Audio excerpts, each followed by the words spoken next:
vous êtes pas affolé, vous n'avez pas pris trop de coups pour le moment. Non, honnêtement, ce livre-là, ce livre-ci plutôt, par rapport à Qui est Charlie, c'est rien du tout.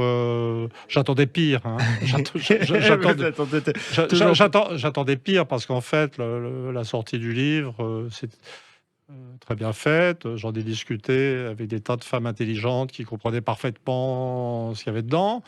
Et l'opposition, je m'excuse, je vais en parler franchement, hein. Maintenant, j'ai un petit échantillon euh, de, de l'opposition néo-féministe à ce que je dis. Le gros du livre n'est pas sur le néo-féminisme, d'ailleurs. On va y revenir. Ouais. C'est juste...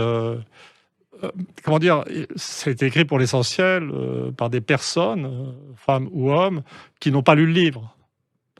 Par paresse, sans doute, ou parce que c'est trop compliqué. Ce qui n'est pas vrai, le livre est simple. Et donc si quelqu'un ne lit pas votre livre, il ne va pas être très puissant dans la critique. Donc ça met à l'abri, finalement.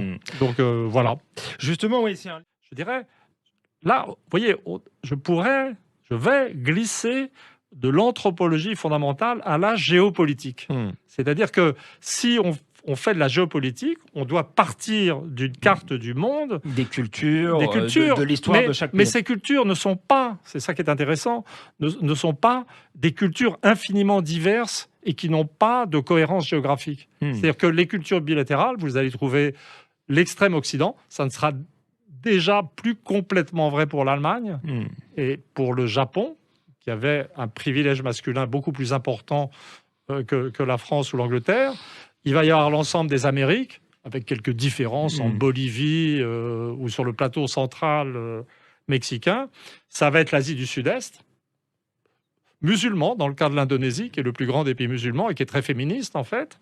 Et puis, ça va être les Philippines. Et puis, les sociétés patrilinéaires, ça va être tout le reste. Et ce tout le reste, c'est l'endroit où...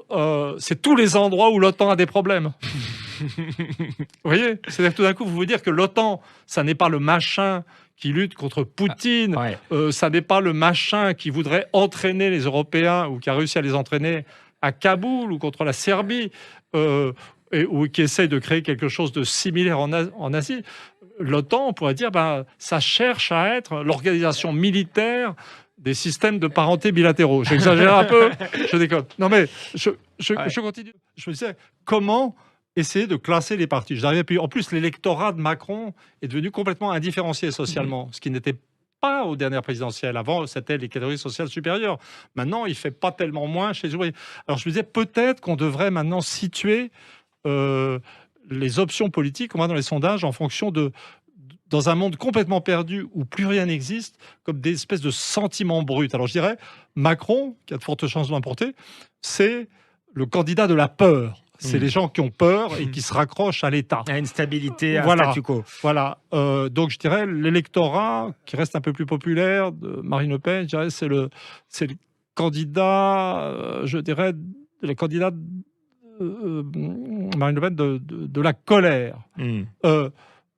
Zemmour, qui est dans une transgression haineuse, qui personnellement, je dois le dire, me révulse, je dirais, c'est le candidat de la haine en termes de sentiments.